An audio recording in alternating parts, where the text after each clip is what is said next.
Push for a probe of the origins of the COVID-19 pandemic intensifies. Fox News confirming the effort launched under President Trump to get those answers and investigate the Wuhan lab leak theory was shut down by the Biden administration. Here to react, former State Department spokesperson during those times, Morgan Ortagus. You knew about this, Morgan? So we knew about this theory for a long time. I think it's still a theory, right? There's nothing proven. But what we do know is that we should never believe the first thing that the Chinese Communist Party tells us. We should approach it with a ton of skepticism. And why so many really smart journalists and scientists and others just wanted to rush, including the WHO, wanted to rush to believe whatever the Chinese Communist Party was telling them was just silly on its face. But specifically, Mike Pompeo launched an investigation on his own, some say to bypass the bureaucracy that was holding it up, and it was stopped by this State Department. Here's the quote: "We had concerns about the quality of its work." That's an insult. Yeah, especially because the people that Secretary Pompeo would have been using for an investigation are career diplomats, are intelligence professionals, are people.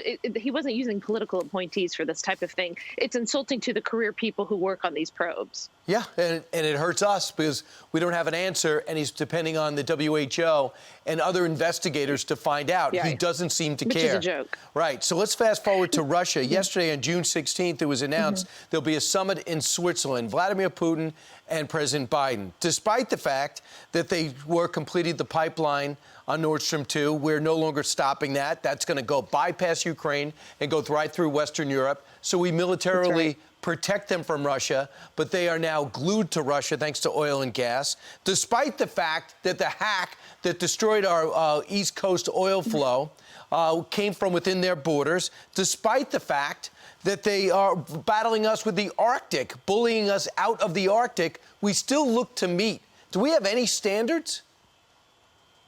You know, you just gave an excellent summary of what's going on. Let me also add to that, Brian, that we had the INF Treaty, which the Biden administration automatically renewed when they came in.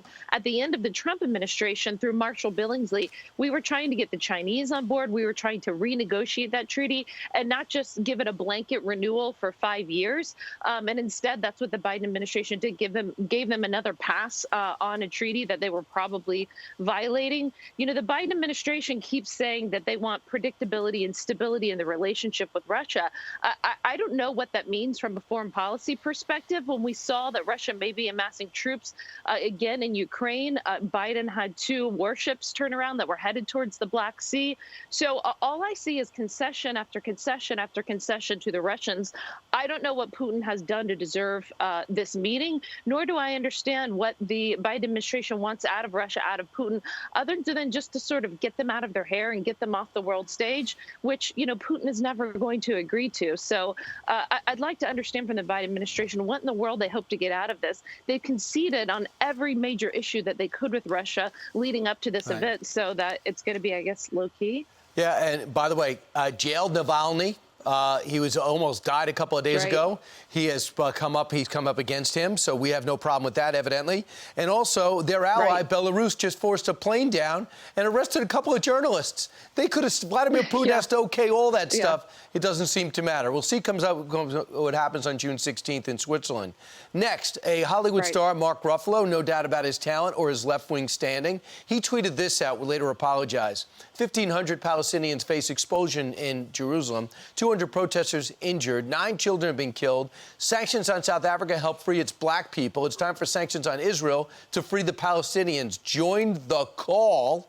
All of a sudden realizing this is leading to the anti-Semitic fervor in this country. He tweeted this apology. I've reflected and wanted to apologize for the post during the recent Hamas-Israel fighting that suggested Israel is committing genocide. It's not accurate. It's inflammatory, disrespectful, and is being used to justify anti-Semitism here and abroad. Now is the time to avoid hyperbole. What's your reaction to this exchange? Yeah, I thought at least he apologized and was pretty ignorant in a lot of his statements, and they were just factually incorrect. He apologized, which is more than we get out of some of the extremist leaders in the Democratic Party, AOC, Tlaib, and others who make anti-Semitic statements. You know, at one point in time, they were actually held accountable when they first started this. If you'll remember, a few years ago when they were elected, Nancy Pelosi, had them apologize, talked about anti-Semitism in the party, and that has since been gone by the wayside. You say that you see that they tweet and say these sort of things, and there's no accountability. So, actors should really, if they want an education, a foreign policy education, I'd be more than happy to help them understand. You have a terrorist entity in Hamas that is attacking our ally. You have Abbas, who has not held elections for 15 years. All these people want to talk about helping the Palestinians. I have a whole list of things that I could talk to you about helping the Palestinians, starting with asking Abbas why he canceled elections for the first time in 15 years, simply because he thought that he was going to lose them, right? What are these terrorist entities doing to help the Palestinian people?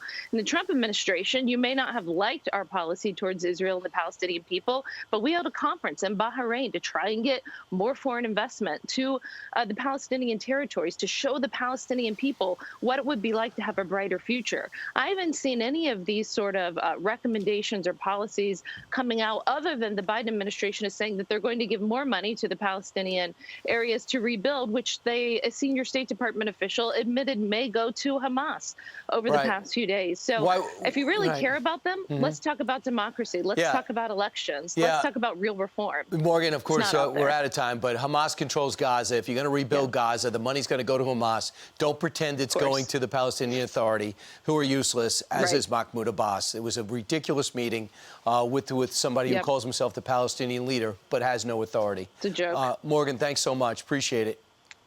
Thanks, Brian.